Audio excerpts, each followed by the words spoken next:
Begum Khaleda jail ঢুকলেন হেঁটে, বের হওয়ার সময় হুইল চেয়ারে বেরোতে হয়েছে। সাবেক প্রধানমন্ত্রী বিএনপি চেয়ারপারসন বেগম খালেদার বিরুদ্ধে শেখ হাসিনার সময় অর্থাৎ আওয়ামী লীগ সরকারের সময় একটা মিথ্যা হামলায়, যার চ্যারিটেবল ট্রাস্ট নামে অভিহিত, সেই ট্রাস্ট মামলায় তাকে সাজা দেওয়া হয়েছিল।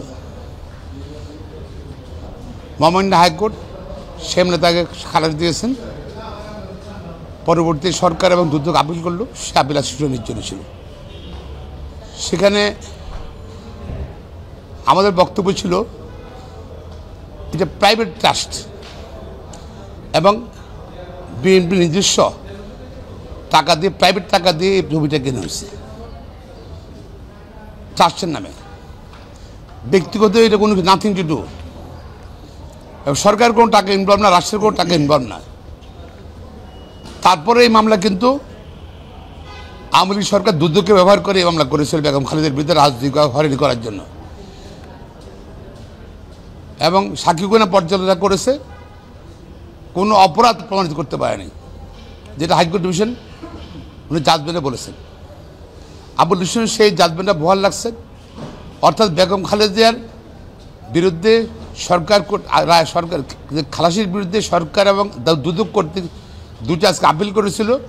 দুটো মামলাতেই আপনার হাইকোর্টের আদেশ বহাল রাখছেন। বেগম খালেদার যে তাকে অ্যাকুইটাল দিয়েছে, খালাস দিয়েছে, সাজা বাতিল করেছে, সে বহাল রাখছে। অর্থাৎ বেগম খালেদা এখানে যেতেছেন এবং দুদকের আপিল না রিজেক্ট করেছে, ডিসমিস করেছে। দুদক এবং সরকার আপিল ডিসমিস করেছে। জি শুনেন, যদি মামলাটা সত্য হতো, কারেক্ট হতো, তাহলে ট্রায়াল করতে এত লাগতো না, বিচার করতে লাগতো। বিচার করতে অনেকদিন সময় নিচ্ছে, অনেকদিন সময় নিচ্ছে। মিথ্যা মামলা সাজাবে কীভাবে? এবং যারা সাজাইছে কারিগর ছিল এইসব মিথ্যা হামলার, বেগম খালেদার বিরুদ্ধে, তারেক রহমানের বিরুদ্ধে মিথ্যা হামলার কারিগর ছিল, ইঞ্জিনিয়ার ছিল, তারা তো পলাতক। এখন লয়ার পালাবে না, লয়ার তো আইনের উপরে কাজ করবে, কারণ তারা আইনজীবীর বাইরে গিয়ে সরকার রাজদৃশ্য বাস্তবায়নের জন্য দুদক ব্যবহার করেছিল, আদালতকে ব্যবহার করেছে বলে বেগম খালেদাকে সে আমাদের সাথে দেওয়া হয়েছিল। কিন্তু এখন হাইকোর্ট ডিভিশন আপিলে সেটা আমরা খালাস দিয়েছে এবং সুপ্রিম কোর্ট আপিল ডিভিশনের সেই খালাসের বহাল রেখেছে। আমরা আল্লাহ তাআলার কৃতজ্ঞতা প্রকাশ করছি। বেগম খালেদা কোর্ট যেটা বলেছিল যে এটা তো সরকারকে বলেছিল যে এটা তো আগে যে ট্রাস্ট যেটা ছিল, আগের মামলা ছিল যদি ট্রাস্টে যদি কোনো কেউ ক্ষতিগ্রস্ত করে থাকে, যদি ট্রাস্টে তসরুপ করে থাকে, ট্রাস্টে নিয়ে মামলা হবে, সেটা আগের মামলার সিদ্ধান্ত দিয়েছিল আপিল ডিভিশন।